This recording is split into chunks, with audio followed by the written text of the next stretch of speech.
Boa noite. É a jogada política de Matteo Salvini para assumir a chefia do governo italiano. O seu partido Liga avança com uma moção de censura sobre Giuseppe Conte.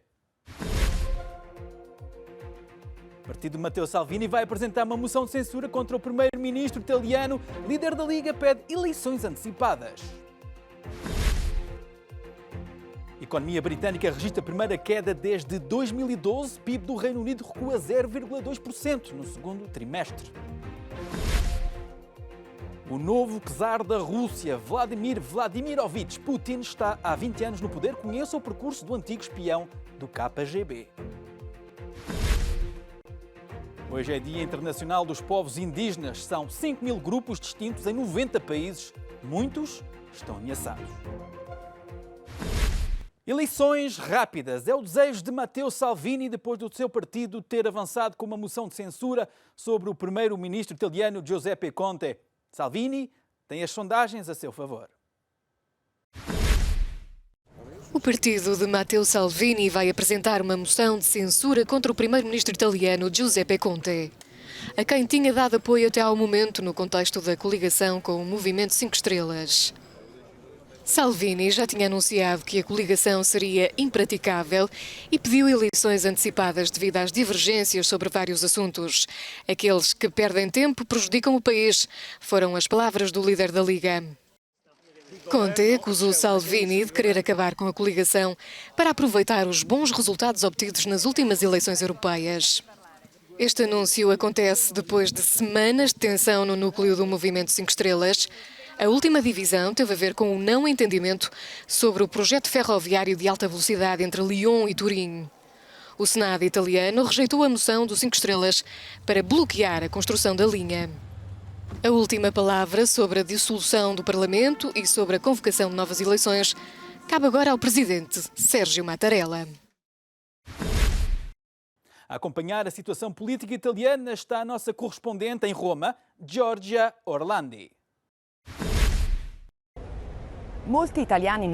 Muitos italianos não estavam à espera de uma crise de governo em pleno mês de agosto. Quais são os cenários possíveis? O mais provável é eleições antecipadas com uma ida às urnas na última semana de outubro. Mas para que isso seja possível, as duas câmaras do Parlamento italiano têm de reunir-se a 26 e 27 de agosto. O que preocupa o presidente Mattarella é que não haverá tempo suficiente para votar a lei do orçamento.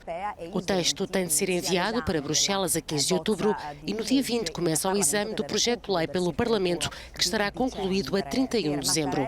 Neste momento, o que é importante para Mattarella é evitar o orçamento provisório. O PIB do Reino Unido recuou 0,2% no segundo trimestre do ano. É a primeira queda desde 2012. A contração da economia britânica ocorre num clima de incerteza face à possibilidade de uma saída da União Europeia sem acordo e num contexto de tensões comerciais a nível global. Em pleno período de incerteza em torno do Brexit, a economia britânica registra a primeira queda desde 2012. Segundo a Agência Nacional de Estatística Britânica, a indústria foi o setor onde ocorreu a maior contração. O produto interno bruto do Reino Unido recuou 0,2% no segundo trimestre do ano. Após o anúncio da queda do PIB britânico, a Libra registrou um ligeiro recuo face ao euro e face ao dólar, mas Londres garante que a economia britânica se mantém forte. Havia a expectativa geral de que o crescimento neste trimestre seria mais lento do que no trimestre anterior. O mais importante é que os princípios fundamentais da economia britânica se mantêm muito fortes. O FMI prevê que este ano o nosso ritmo de crescimento seja superior ao da Alemanha, da Itália e do Japão e igual ao da França. A base da economia britânica mantém resiliência e força.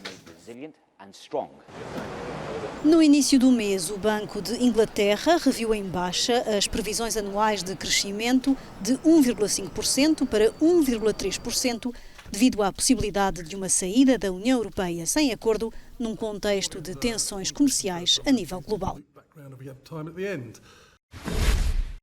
A crise migratória é um problema que cria divisões na União Europeia e coloca países de costas voltadas.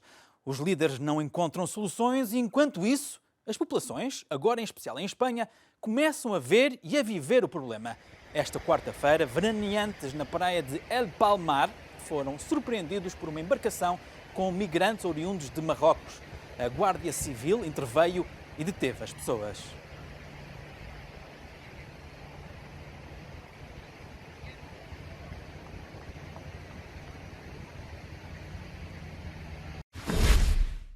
Um ex-agente do KGB que muitos chamam o novo czar da Rússia, Vladimir Putin, completou 20 anos no poder.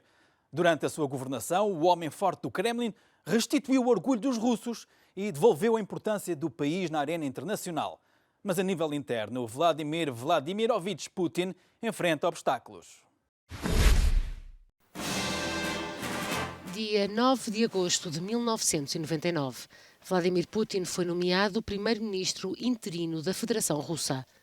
Em 31 de dezembro, Boris Yeltsin renunciou à presidência e em março de 2000, Putin foi eleito presidente. Chegou ao poder durante a Segunda Guerra na Chechênia. Além da situação explosiva no Cáucaso, o primeiro mandato de Putin foi marcado por uma série de tragédias de escala nacional. O naufrágio do submarino Kursk, em 2000, o ataque terrorista em Beslan, em 2002, e o de Moscovo 2 anos mais tarde. Em 2004, com 51 anos, Putin assumiu o segundo mandato com um discurso patriótico, no qual pediu aos cidadãos para ajudarem o presidente a confirmar a grandeza da Rússia. Em 2007, na Conferência sobre Segurança em Munique, fez um discurso considerado por muitos histórico. Sublinhou a importância da política externa independente de Moscovo e criticou o que chamou de domínio monopolista dos Estados Unidos nas relações globais. Todos os sucessos no país foram associados ao presidente, que em 2008, de acordo com a Constituição, e depois de 2 mandatos presidenciais consecutivos, foi obrigado a renunciar ao cargo. No dia seguinte a ser eleito como presidente, Dmitry Medvedev escolheu Putin como primeiro-ministro. Tenho 23 anos e Putin está no poder há 20. Acredito que durante este tempo houve bons e maus momentos na história da Rússia, mas gostava de ver algo de novo. Em 2012, o bom desempenho económico da Rússia abrandou, com as consequências da crise global a afetarem o país. No entanto, no contexto de uma situação internacional muito tensa, com a revolta nos países árabes e a guerra na Síria, a classificação política de Putin foi aumentando. Atingiu o auge depois da revolução na Ucrânia.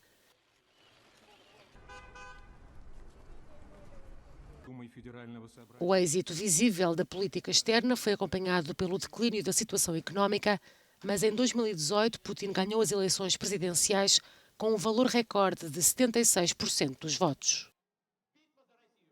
A classificação política de Putin agora não é o que costumava ser. Não se trata mais de adoração, como acontecia com uma parte dos cidadãos russos há vários anos. Agora é uma classificação da ausência de alternativa. Logo depois das eleições, protestos em massa varreram o país. A insatisfação com o declínio do nível de vida juntou-se à polémica com a reforma das pensões. Nos últimos meses, os protestos têm aumentado. As manifestações de 27 de julho e 3 de agosto reuniram em Moscovo entre 10 a 15 mil pessoas. O atual mandato presidencial termina em 2024, quando Putin tiver 72 anos. Hoje é o Dia Internacional dos Povos Indígenas. São 5.000 grupos distintos em 90 países. Muitos encontram-se ameaçados. O alerta é das Nações Unidas e da União Europeia. A cada 2 semanas, uma língua indígena desaparece no mundo. A chamada de atenção vem da Organização das Nações Unidas, que alerta para as ameaças a estas populações. No Dia Internacional dos Povos Indígenas, os povos têm poucos motivos para celebrar, ou não fossem eles os mais afetados pela luta por recursos naturais. Na região da Amazónia, no Brasil, o avanço da desflorestação em áreas protegidas tem sido negado pelo governo de Jair Bolsonaro, que defende a liberalização das leis ambientais para permitir a exploração económica do ambiente. Para quem defende a literatura como forma de resistência, as políticas do Executivo brasileiro contribuem por vezes de forma literal para o extermínio das comunidades indígenas. Para mim é o neofascismo que chegou no Brasil. E essa política que eles estão criando é uma política de extermínio, de genocídio, está repetindo tudo de novo. e invadindo terras, possibilitando assassinatos nas áreas indígenas. O governo Bolsonaro, para mim, é um governo genocida. De acordo com dados revelados pelo Banco Mundial, pouco mais de 1/5 de toda a superfície terrestre no mundo faz parte de territórios indígenas. Nessa pequena porção do planeta estão concentrados 80% da biodiversidade terrestre. As populações que aí residem vivem como guardiões da natureza, mantendo técnicas ancestrais de preservação do ambiente. Um fenómeno também verificado na Europa, onde a maioria das tribos está concentrada no Círculo Polar Ártico. Federica Mogherini alerta, contudo, para a pobreza desproporcional, a violência e os efeitos da crise climática a que estas comunidades estão sujeitas. Em comunicado, a chefe da diplomacia europeia reiterou o compromisso da União em promover e defender as línguas e culturas indígenas. No mundo inteiro, mais de 90 países acolhem cerca de 370 milhões de pessoas nativas de tribos. Mais de 5.000 culturas que a comunidade internacional reconhece ser importante preservar, mas a quem não tem conseguido garantir a defesa de direitos humanos. E ao final deste Euronews Noite, pode revê-lo na nossa página pteuronews.com. Até breve.